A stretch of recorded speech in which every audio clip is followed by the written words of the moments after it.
My audio software is very good. I pay too much for it. No, your audio software is great. Yeah. I'm talking about all other audio software. Taking you to task, audio. You audiophiles. Apparently, that's sort of going to be one of the first technical, like artistic or technical jobs that's going to be replaced by robots. There's a service online that if you drop audio in, it a robot masters the audio for you and like makes it sound that good. What? What's going to happen to the producers of the world? Everybody will really forget about Dre. Oh, you forgot about Dre? But you remember Drebot? You remember Drebot 5000, but you forgot about Dre. Yeah. You forgot about 010011011011 Dre. Dude, that dude is dope. Ooh.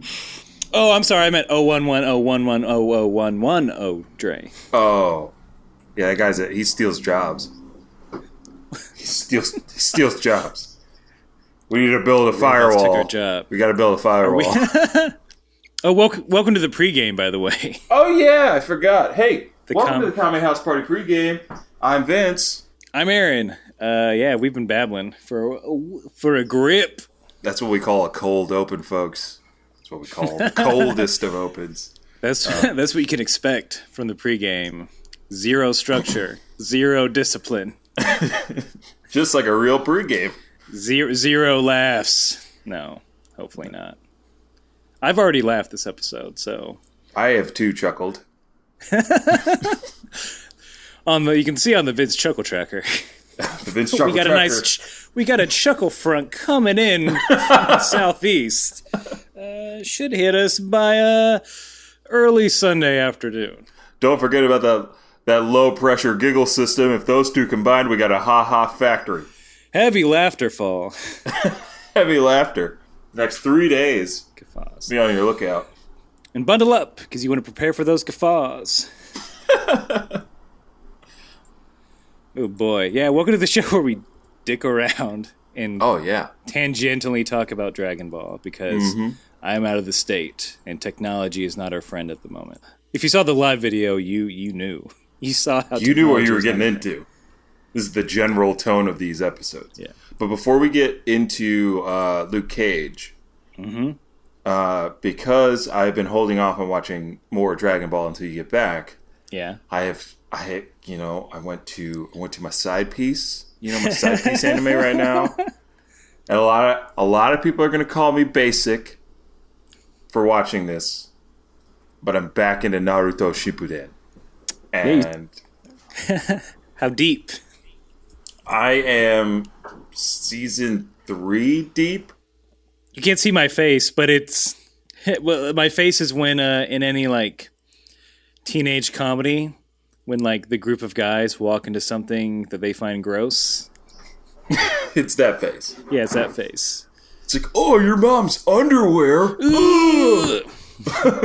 Yeah, Sasuke just killed Orochimaru, and he's already assembled his crew, and they're about to run into Naruto and Kakashi and the crew.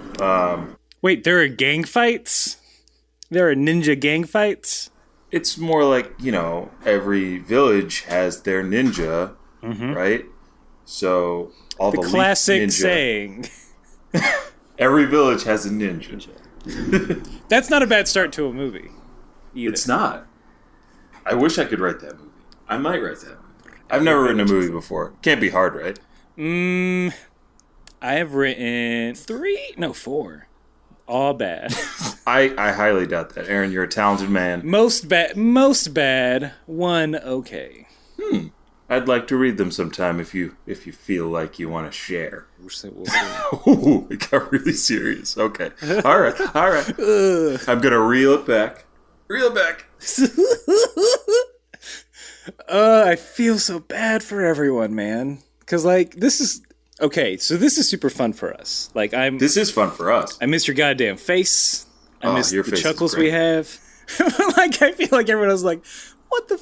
Why did I tune it? Why did I take up 50 megabytes of my phone storage for this goddamn nonsense? 50 megabytes?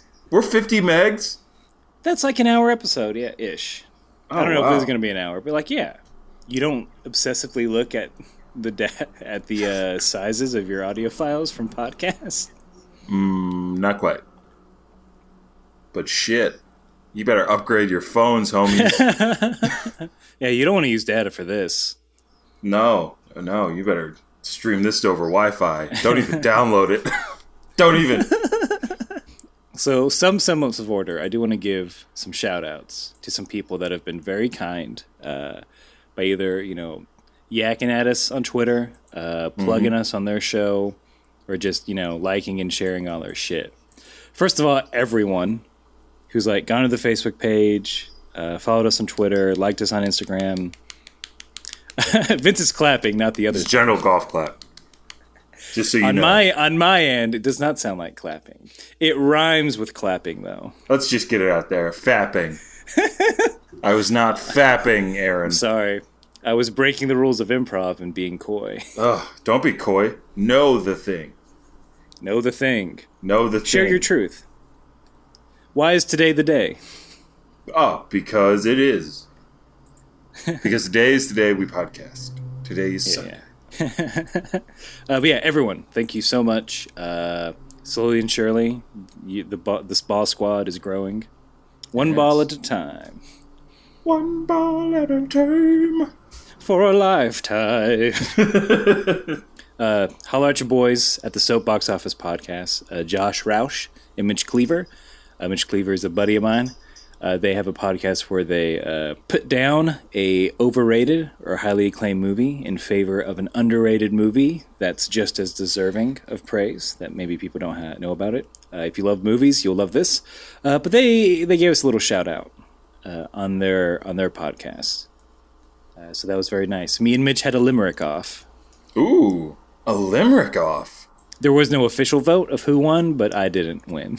So wait, what if I wanted to go back and get a bit of that limerick off so I can make my own informed decision as to who won?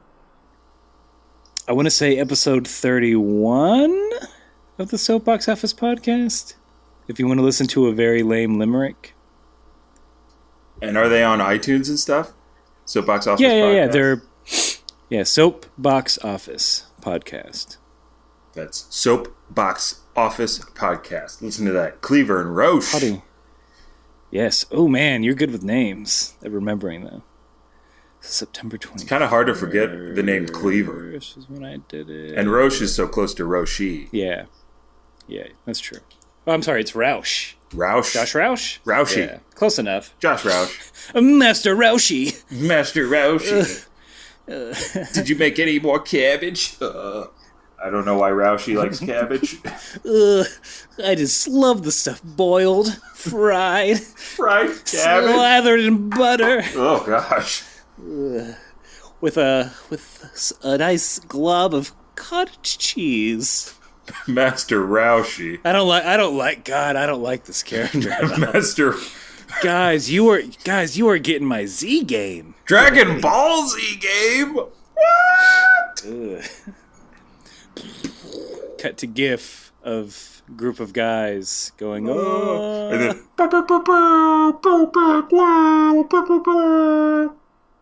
Or a regular show GIF. Next in line for them shout-outs, the Broken Elevator podcast.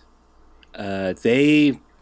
God damn, man, they just... On SoundCloud, they always share all of our episodes at Tamdiman, Tamdim. Oh, yeah, good guy. On Twitter. Good guy. He according to Twitter, we're now in his usual rotation, which I am awesome. honored to have.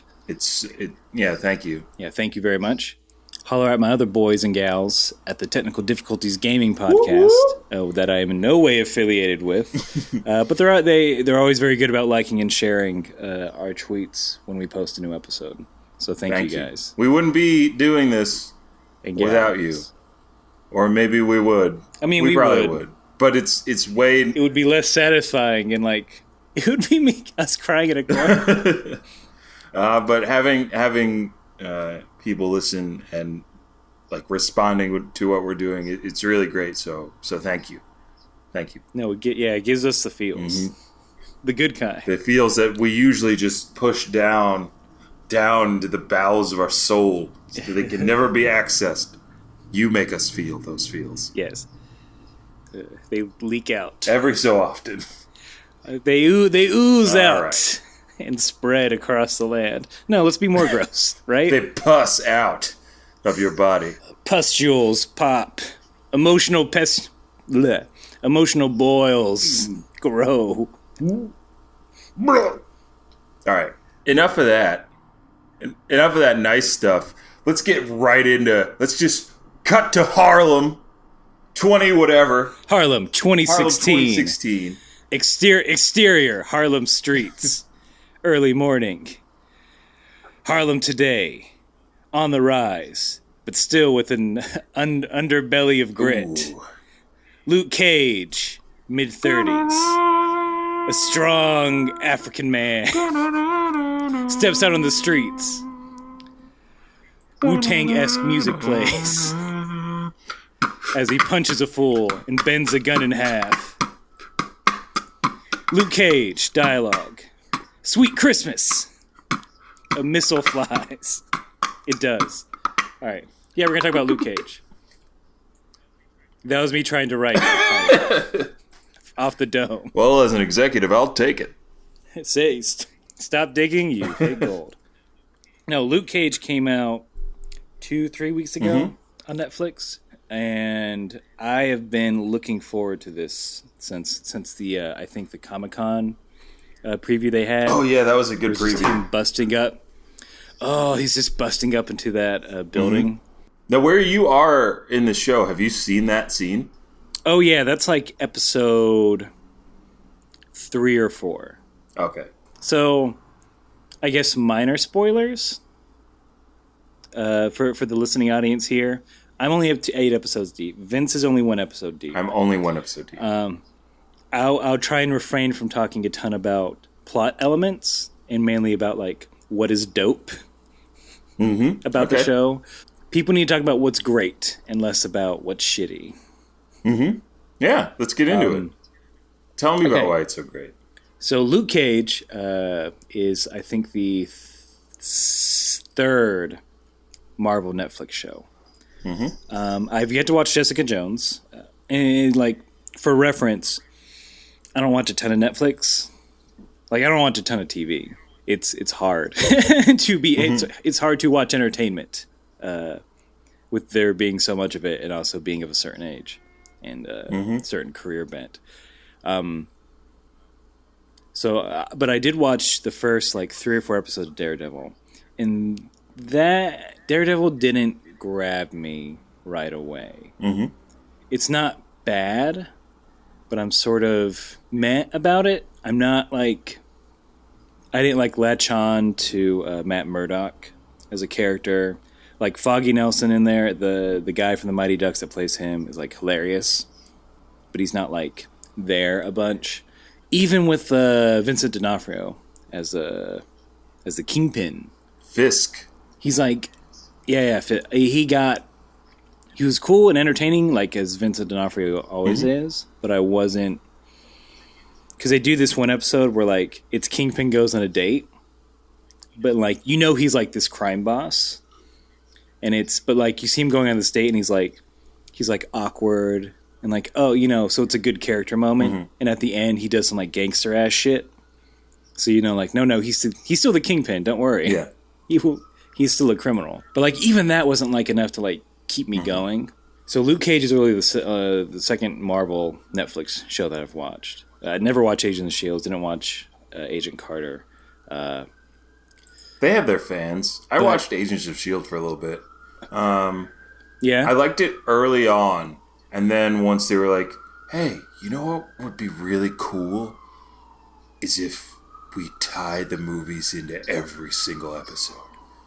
And I'm just like, that's cool, but I'd love to see what these characters are. And like, you get most of that up front, and then it's just like, kind of just fan service for the sake of fan service. And they don't... No, I hate that. Always have the appropriate characterizations of characters. Like, I was... intrigued by the fact that Ghost Rider is going to be showing up in showed up in a few episodes of Agents of Shield, and like I don't know what the deal is. Like if they couldn't get the rights to him riding a motorcycle, or if it would be too expensive to animate all that. No, that's what it is in the new comics. So Ghost Rider is just he's literally a demon that hops from body to body.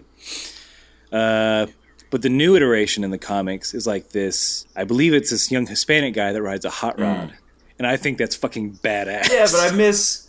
Like I'm not complaining. A bike is also cool. Yeah. And hey, man, Nicolas Cage is all right. Dude, I really dig Ghost Rider: Spirit of Vengeance. That's because it's the guy. The second one. It's got some really cool moments. No, because I think it's sort of, you know what? Fuck it, we're gonna go over the top, and it's the guys that did Crank. Mm-hmm. Oh, and I Crank. think I love Crank. Like they're fucking fun. Like they're fun dudes to see like what they do and like sort of they're the insanity that they come up with. Yeah. But like anything where it's Ghost Rider and he has a industrial saw that's on fire, just from like a radness level. It's like that's rad to see. Sure, the movie's not great story wise, but like I don't know, that's cool to see. It's like it's Transformers, you know what I mean? Like the stories are never very good in those movies, but it's awesome to see Optimus Prime rip Megatron's arm off, stab a flaming sword through his chest, and rip out his Allspark. Like it's awesome. The children's cartoon Transformer. It's like the Transformers 4, like it was not a good film.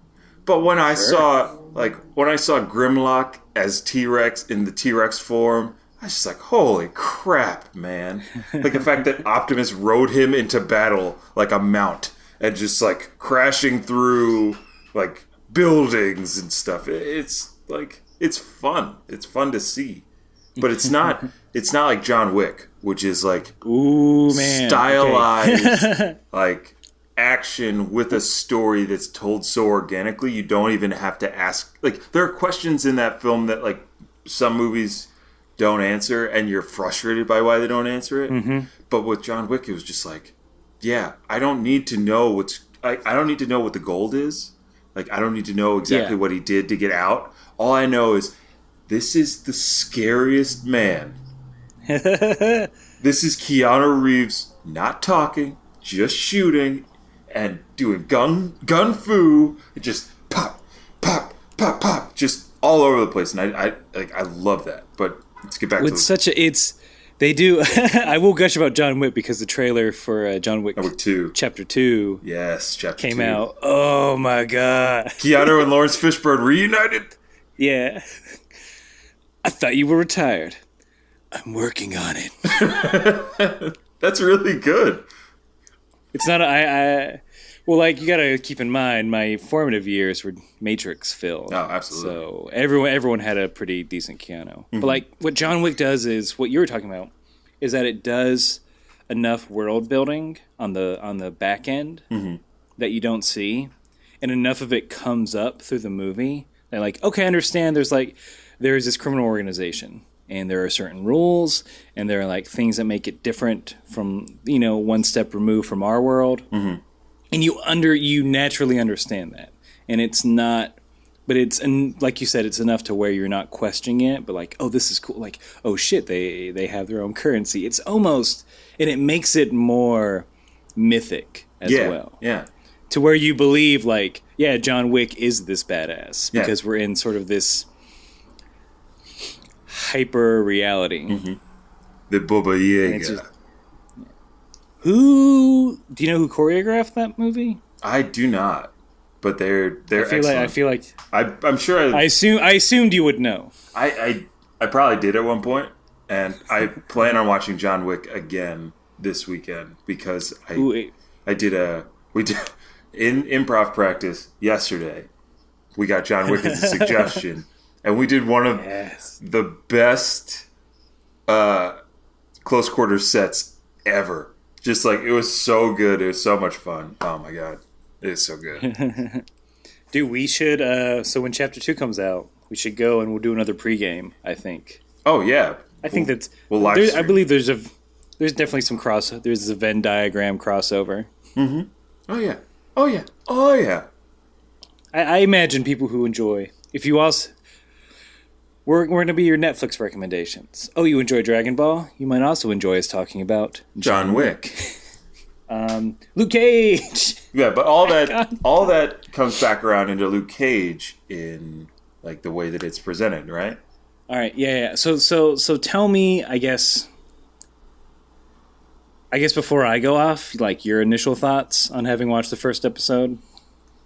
I'm falling in love with the villain. Like, are you a House of Cards guy? Yeah, I'm a House of Cards guy. I like. Okay, it's cool to see like Rem. I only know him by his character's name. This is shitty, but like, I just call him Remy from House of Cards. Mm-hmm. But it's cool to see him like doing it. Why? Yeah. Because he's over the top enough. Mm-hmm. But for me, it's a similar thing with John Wick, where it's just like people know him as Cottonmouth, but they're like, don't call him Cottonmouth. Like, just don't do it. And they're not like, there's no exposition as to, oh, he was Cottonmouth before he became the Kingpin, and then, like, oh, this other stuff. I'm like, no. I don't need to know yet. I will let this develop. You'll find out, yeah. And figure out why it triggers him so badly. Oh, man. And then that scene towards the end of the first episode where he's interrogating that guy who stole the money. He's slapping him because he doesn't. You like, mm-hmm. you like my Biggie poster? Mm-hmm. Perfect framing. I forgot that. I love that. Yeah, just I guess that's us. I'll go into this since we're talking about that. In the episode 1, there's a scene that's in the main bad guy's office, Cottonmouth. Also, this is a spoiler. I'm not gonna go into it, but like, there's a poster of Biggie with the crown in the background, and he comes, and the way they have it framed is when he comes up towards the camera, it's like it's one static shot, and it's brilliant, and it looks beautiful.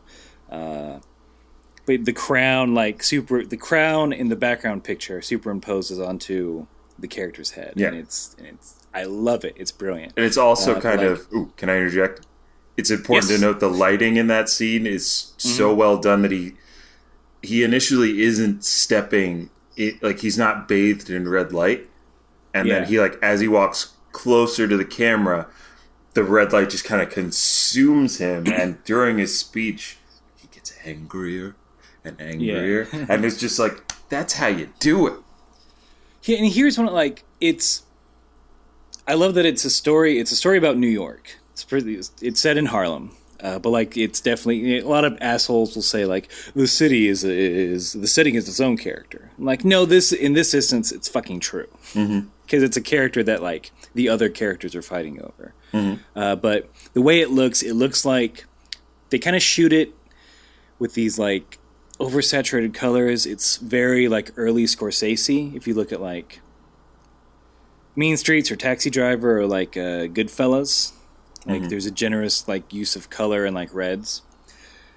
But what I think part of what draws me into Luke Cage more than what Daredevil did was that Luke Cage is trying to be something else instead of just a show.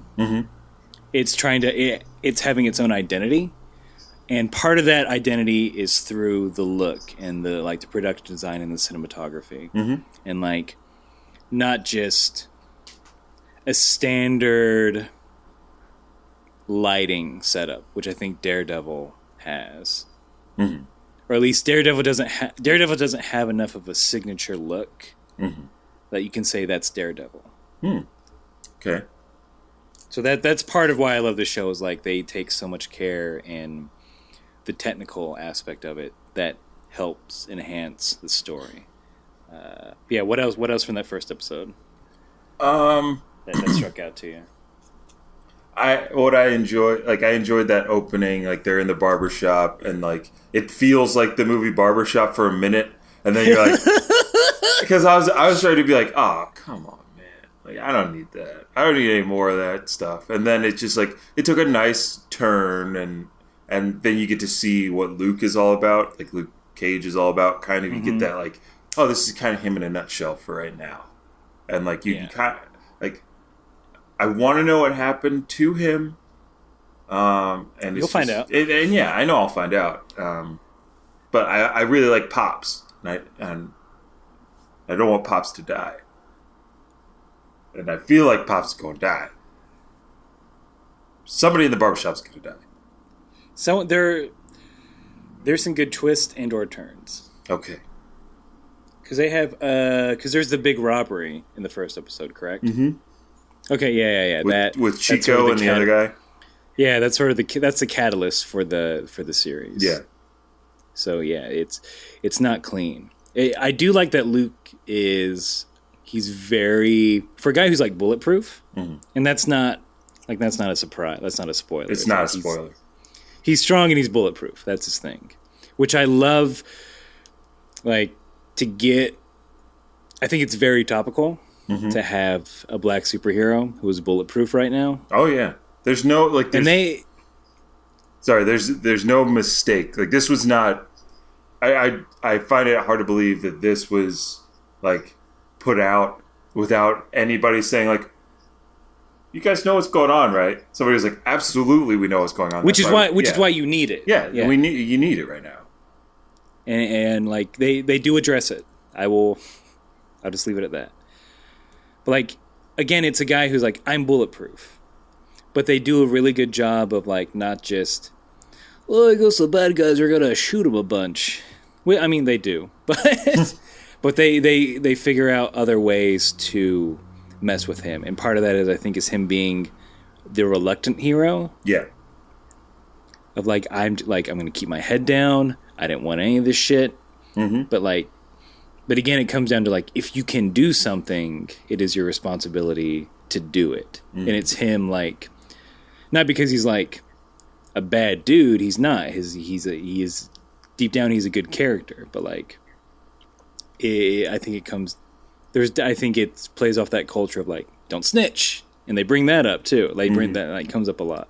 Like, I love, like, the side characters are great. Like, there's no character that I'm like, I don't like you. Or like a character where you're like, why were you here? Yeah. Like, Misty Knight. Like, she's great. She gets some really choice, like, scene. I love that Frank Whaley is her partner. If you remember the late 80s movie or early 90s called Career Opportunities. I do not. Jennifer Connelly. He was in that. That's sort of, I think that's probably the most famous thing he's been in, but I love him. He's a really good, just like, New York cop. Yeah. It's fucking Shaft, the TV show. Like, in a nutshell. And I love that. The music, dude. I am ready for this score to come out. Yeah, the music's really good. Oh my, and I'm just episode 1. Like, the music that you get in that episode is really good. It's really good. Like, they have some needle drops. Like, they have some like just regular, like, they do put that Wu-Tang song that was in the teaser, the promo. That's still in that scene. Yeah. But it's Wu-Tanged up, man. It's like those horns, and it's not an 808 machine. which I love, but like, for this they make it 70s without it being dated or kitschy. Like the Get Down. I'm not saying that it's kitschy or dated, because people have been saying some good things about it, but I just don't know if it's going to captivate audiences long term like I think Luke Cage will. That's kind of it. I think it's great. I think everyone does a great job. Rosario Dawson comes in halfway through the season. Everybody needs Rosie.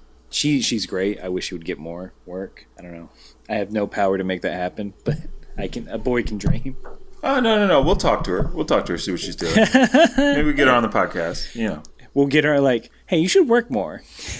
You have control of what roles you get, right? Yeah. You do that. You're offer only. Yeah. Mate, I feel like she has to be at this point. Absolutely, she's offer only. Dude, are you kidding me? Yeah. She's probably just sitting back, just doing nothing because she doesn't feel like it. And then when something comes across her... She, like, maybe 5-ish years back, she wrote a comic. She did? Book. Yeah, it's about, like, paranormal cops, I believe. And there's, like, a comic book version of her in it. It's not that Ryan Reynolds movie. which I think is also based on a comic. Yeah, I think it is. Yeah, this is comic talk. Comic talk with Aaron and Vince. Wow, Superman's strong, isn't he? You know, Green Lantern, you think he ever makes a woman with his ring? Absolutely, I would. Nothing like having sex with light beams. I know you would, Vince. You're a very lonely man. I'm lonely. So call us in, winning 2 tickets to see Paul Blart Mall Cop 2 at the Regency 16. First caller who gives us the best fart impersonation gets the tickets. Oh, wow, that stinks. Yeah, Middle America, give us a job. Your job was like radio personality. Like, you're up every morning at like 5. You're doing 4 hours. That's your gig. That's not bad. It's a good life. That's not bad at all. That's a good life, yeah. Especially if it's just like joke 'em arounds. Oh, yeah, that's it. It just have to be it'd have to be something that I wouldn't mind doing it. Like, I'm not going to do like NPR stuff. And today we have on Alderman Ryan Williams. He's going to talk to us about the new law that's going to be passed next week. Yeah, I wouldn't do that. But if it's just like, hey, you have... There's a new law coming out where women have to go out with me. Weep, whoop, if it's that was my co-host, Jeff. Jeff is an asshole. Jeff the Weasel Kartablowski. Jeff is not an actual weasel. It's not possible. Weasels cannot talk. And now Jeff is making... Waka waka. Oh. Maruga. Okay. Hamana. Jesus Christ, Jeff! I want a morning show where it's just a half hour of sound effects. It's sound effects and then just cut to music and then more sound effects after. Like no lead up. I feel bad that all my morning radio personalities are misogynists. Oh, wait, they're not? They're not all dudes? They can't all be dudes. 2 wacky guys and the girl saying, you guys. Mm-hmm. You guys, come on, you can't say that. You have enough FCC fines. Yeah, so basically the moral of the story is watch Luke Cage. It's probably going to be something you're interested in. It's not a superhero TV show. It's a guy who can do stuff and then uses that stuff to better his community. And then it's the shitty side of the community pushing back against him and what happens. Yep. Mm-hmm. Mm-hmm. Yeah. Mm-hmm. It's like somebody's holding up a mirror to society. And it's like, look at yourself through the eyes of Luke Cage. And it's a show that, again, unlike Daredevil, I think is trying. It's trying and succeeding at like saying something about society, but also and standing out from other shows by being unapologetic about what it is. Gotcha.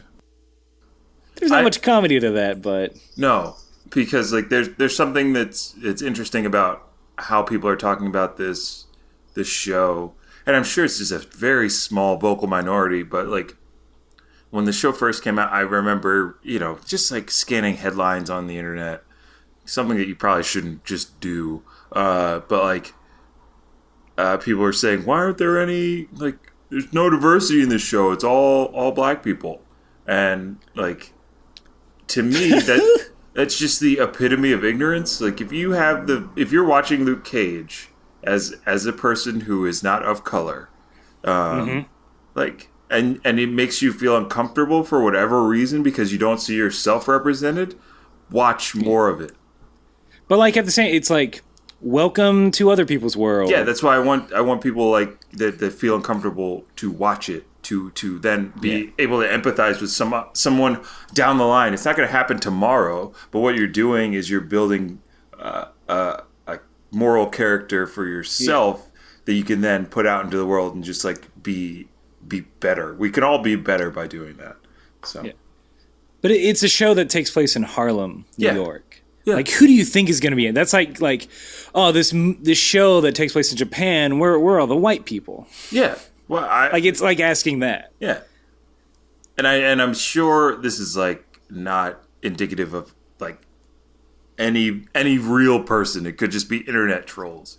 But I think this is a point in history where we can all do like one small thing to inform somebody else's opinion about somebody else's struggle. Just empathy, man. Empathy. It's getting better, and it is. Yeah, it's not. Yeah, it's still shitty, but it's getting better. It's a show about the Black experience through this very like hyper, sci-fi lens, and like that's what I love. That's what I love about like good genre films, like sci-fi, horror, fantasy, is that it's like a little sugar with your medicine. Oh yeah, it's like we can talk we can talk about certain things through this, and it's easily digestible, and you'll like be more receptive to it. Yeah. If Luke Cage didn't have superpowers, and if it wasn't like a crime thing, a crime show, I probably wouldn't watch it. Like I probably wouldn't be interested. Right. If I'm being honest with myself, I wouldn't be interested either. Like Empire, I'm not terribly interested in. Yeah, I mean, you have to be interested. Like, it's first you have to be interested in what that show is doing, and then second, you have to be accepting of the fact that what you're getting into may not be your experience at all. Yeah, came for the Marvel, stayed for the story. Yeah. I'm trying, Vince. I'm sorry. Aaron, you're fine. Aaron, you're fine. It's other people. It's always other people. It's the mysterious other that I don't really understand the way that they think, and it's just I want to end on a little lighter note if I can. Yeah, I want to end on a little lighter note. Little lighter note, and also do a callback to an older episode at the same time. Okay.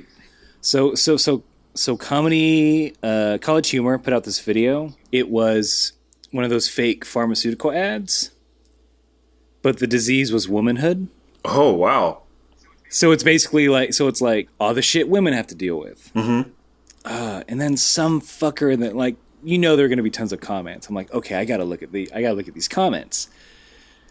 And there's some dude who was just like, oh, boo-hoo, I'm a woman. Men have to deal with stereotypes and societal pressures, too. We have to be the decision makers. We have to, if you got he specifically mentioned, like, if you have a small dick, good luck finding a romantic partner. Mm-hmm. Like, just, can women have one thing? Guy? Like, that was basically, like, that was my reaction to it. Jesus Christ. Yeah. We're not excluding you. No, yeah. Just let everyone get a goddamn turn. Jesus Christ. All right. So and then I'm thinking back to our episode. I'm like, this is a perfect opportunity to post a picture of Oolong. If you remember that conversation. Oh, yeah. How do you deal with men's rights activists? You post pictures of Oolong. Apparently, Facebook won't let you post a photo if you're replying to a comment. And so I couldn't. And I felt crestfallen. And I couldn't just put it, and I just couldn't put it in like the general comments. That's not great. But I didn't. Damn it. I was so upset. I'm like, no, I need this picture of Oolong here. If only. I don't know if that's a lighter note. I don't know if that was a lighter note. It was, I guess, when compared, I guess, yes, it was lighter because an idiot was being an idiot on the internet. Absolutely. And I tried to use Dragon Ball for good. But Facebook. That's what we all should try to do, is use Dragon Ball for good, all you listeners. Not evil. Not evil. I didn't realize... So again, we talked about this before, but like I was in Best Buy killing time the other day. Yeah. And I saw all their anime Blu-rays. Mm-hmm. And I guess they pop a season of Dragon Ball Z on a Blu-ray.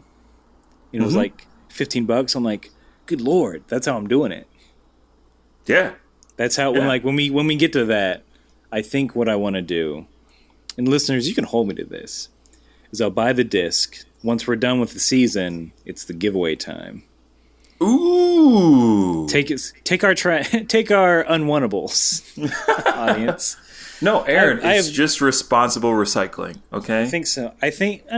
Share it, pay it forward. Sharing is caring. Yeah.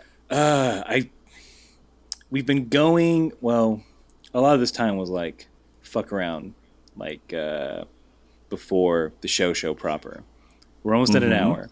But I feel like we need another ending. Or I guess we need something good to go out on.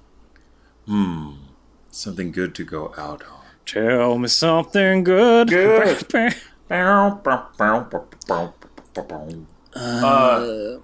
I'm just looking around my apartment to see if anything sparks. Hold on, cat. Get off. My cat jumped on the counter because she's trying to catch a fly. She's a bad cat. But something positive, I think. Jeez.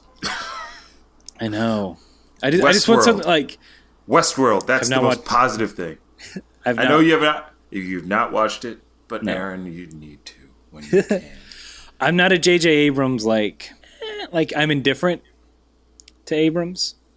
Well, the thing is, he didn't direct this. His name's on it.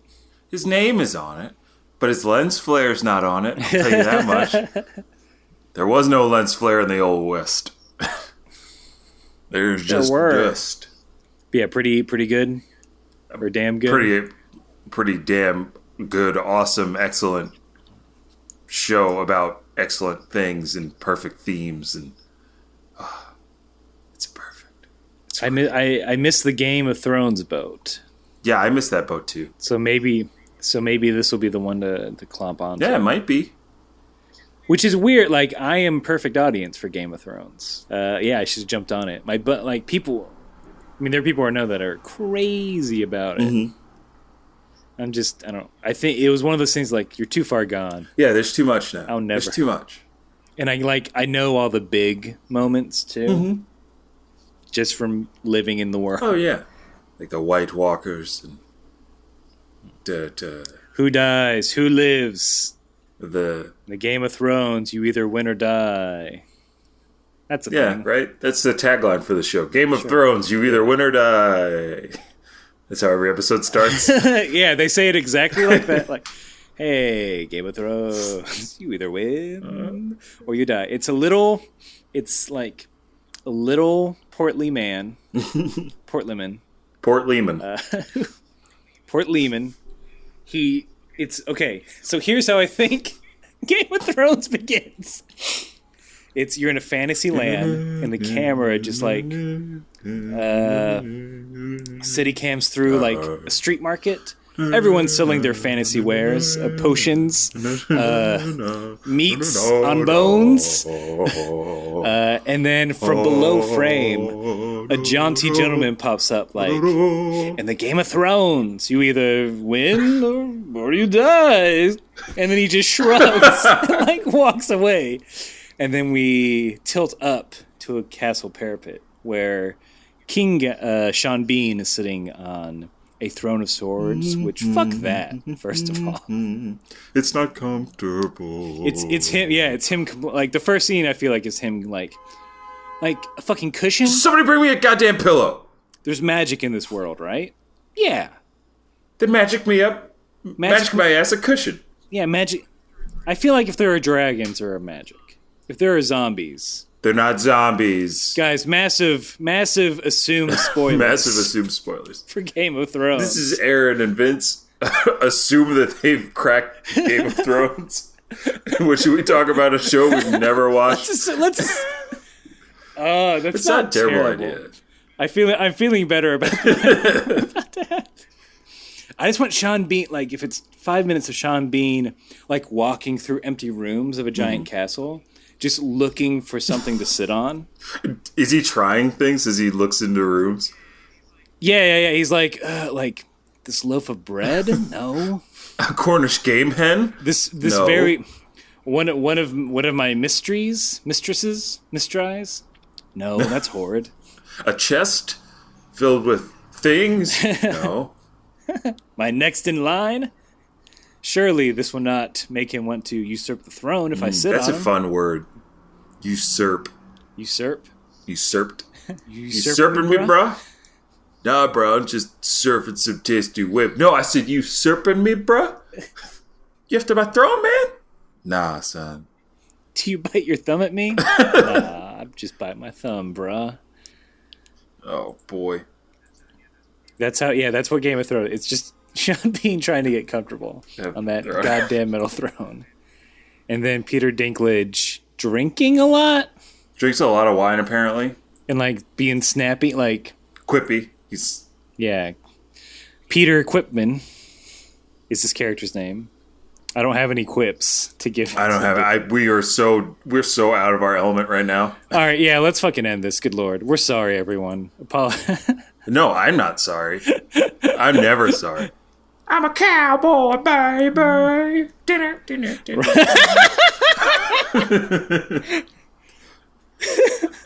I think we're gonna end it on that. Okay, you know what? Yeah. Right. No, I saw Kid Rock in concert. I swear to God. You what? The most 90s thing I ever did was when my second concert I ever went to. I had to drive an hour to Jacksonville, Florida to see it. It was Stained before they got big. Mm-hmm. Then Kid Rock. Then Limp Bizkit in a stadium. Aaron, I am so surprised at you. I was in high school. New metal was the thing. I knew you were white. I didn't know you were that white. Also, the third time I smoked weed. Huh. But the first time I felt like that I got high from weed. And you're just like in it, watching Kid Rock just Rock. kill it. I'm kind of high, and it's just ball with the ball. The bang, the bang. Ball with the ball, the bang, diggy, diggy, diggy, the boogies, up, jump, the boogie. So Kame House Party, all the social meds. Go watch that live video that you missed on the Facebook, and also like us while you're there. Yeah, share it with your friends. God, I don't know why I do this voice whenever I'm self-promoting, because I think it makes me feel less self-conscious about asking people to do stuff or. Well, whatever makes. I don't like. I don't like requesting things. No, you're a sweetheart. But write to us how much you hate this format. Yeah, please. kamehousepartypod@gmail.com. And then you can follow me on. Ooh, sorry. No, go. Nope. Oh yeah, follow me. Follow me on the social medias. I am at Vinti, VINT_E on Instagram and Twitter. I recently put up a photo of me and my dad hanging out, and people really like that. So feel free to like that. More dad. People have spoken. More dads. More dads. I am at Aaron J. Shelton on Twitter. It is a wasteland of posts. But at Ajax Shelton, spell it like the cleaner. You can pictures of my dogs and funny things that I think are humorous to me. He's very good at those funny things. And they're humorous to more than just him. Too kind. Aaron's pretty good on Twitter. He's good at Twitter. Right, you're very good at having a dad. Thank you. All right. That's it for the pregame. I think we got maybe one or two more of these. And then we're back on that grind. Back in the New York groove. Back in the New York groove. Wait, is that a song that you just made up? Right? No. There's a song. It's like, I'm back. Back in the New York groove. Boom. I'm back. Back in the New York groove. And then that song plays us out and done. And goodbye. Yay. Yeah. Okay, bye. Okay, bye.